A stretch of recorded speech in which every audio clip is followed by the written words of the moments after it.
कोल्हापूर जिल्ह्याचं राजकीय सत्ता केंद्र असलेल्या गोकुळ दूध संघाच्या निवडणुकीचा बिगुल वाजलाय आणि जिल्ह्यातलं राजकारण आता चांगलंच तापलंय। यावेळची लढत अत्यंत चुरशीची होणार आहे, कारण एका बाजूला महायुतीची वज्रमुठ आहे तर दुसऱ्या बाजूला सतेज पाटील यांची राजर्षी शाहू शेतकरी समविचार आघाडी शड्डू ठोकून उभी आहे।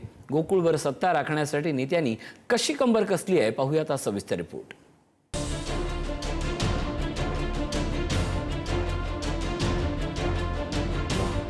कोल्हापूर जिल्ह्याची आर्थिक आणि राजकीय नाडी समजल्या जाणाऱ्या गोकुळ दूध संघाच्या सत्तेसाठी राजकीय रणधुमाळी सुरू झाली आहे। यंदाची निवडणूक केवळ दूध संघापुरती मर्यादित राहिलेली नाही, तर ती आगामी काळातील राजकीय ताकदीची मोठी चाचणी ठरणार आहे। यावेळी मैदानात दोन मोठे गट समोरासमोर उभे टाकलेत। एका बाजूला आहे महायुतीची नवी मैत्री, तर दुसऱ्या बाजूला आहे आमदार सतेज पाटलांची पक्षविरहित आघाडी। या निवडणुकीत सर्वात मोठी खेळी खेळली आहे ती राज्याचे मुख्यमंत्री देवेंद्र फडणवीस यांनी। फडणवीसांच्या थेट आदेशानंतर महायुतीमधील सर्व दिग्गज नेते गोकुळसाठी एकत्र आलेत। खासदार धनंजय महाडी, मंत्री हसन मुश्रीफ, आमदार प्रकाश आबिटकर, आमदार चंद्रदीप नरके आणि माजी खासदार संजय मंडलिक यांची एकत्रित फौज महायुतीच्या रूपानं मैदानात उतरली आहे। गोकुळच्या राजकारणात एकेकाळचे कट्टर राजकीय विरोधक आता एकाच व्यासपीठावर आल्यानं महायुतीची ताकद वाढल्याचं चित्र आहे। मात्र त्याचवेळी मुश्रीफ यांच्या विरोधात यापूर्वी भाजप आमदार शिवाजीराव पाटील यांनीही आरोप केले असून त्यांची भूमिका सुद्धा महत्त्वाची ठरणार आहे। आता आपण महायुतीमध्ये लढणार हे सातत्याने मी जाहीर केलेलं आहे। माझे मित्र सतेज पाटील म्हणाले की 12,000 वेळा मुश्रीफ साहेब महायुती हे शब्द त्यांनी उच्चारलेला आहे।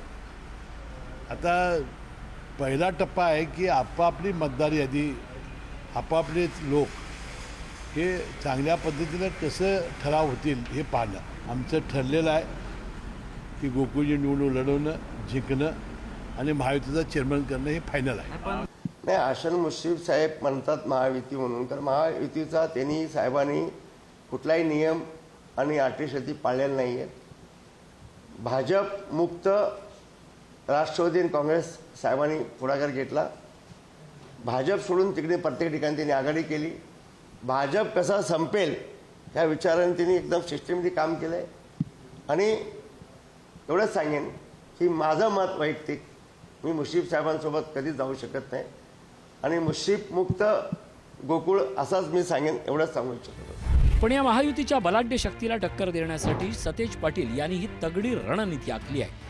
त्यांनी राजर्षी शाहू शेतकरी समविचार आघाडीची स्थापना करत पक्षाच्या सीमा ओलांडून शेतकरी आणि सभासदांची मोड बांधली आहे। गोकुळ ही राजकीय संस्था नसून शेतकऱ्यांची संस्था आहे, त्यामुळे तिच्याकडे पक्षीय चष्म्यातून बघू नका अशी थेट भावनिक साथ सतेज पाटील सभासदांना घालत आहेत। मी ज्यावेळी गोकुळची निवडणूक लढवण्याचा निर्णय घेतला त्यावेळी शेतकऱ्याला 2 रुपये दर दूध वाढ देतो म्हणून सांगितलं। आम्ही ते तब्बल 12-14 रुपयावर दरवाढ त्या ठिकाणी दिली।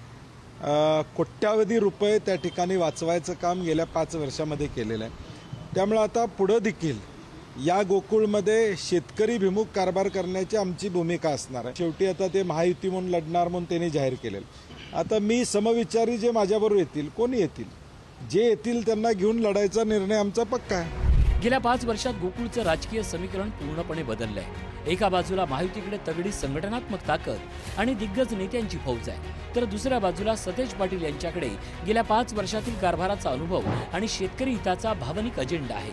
त्यामुळे आता कोल्हापूरचा सभासद शेतकरी नेमका कोणाच्या पदरात माप टाकतो आणि गोकुळचा किल्ला कोण सर करतो याकडेच संपूर्ण महाराष्ट्राचं लक्ष लागलंय। शेखर पाटील, पुढारी न्यूज, कोल्हापूर।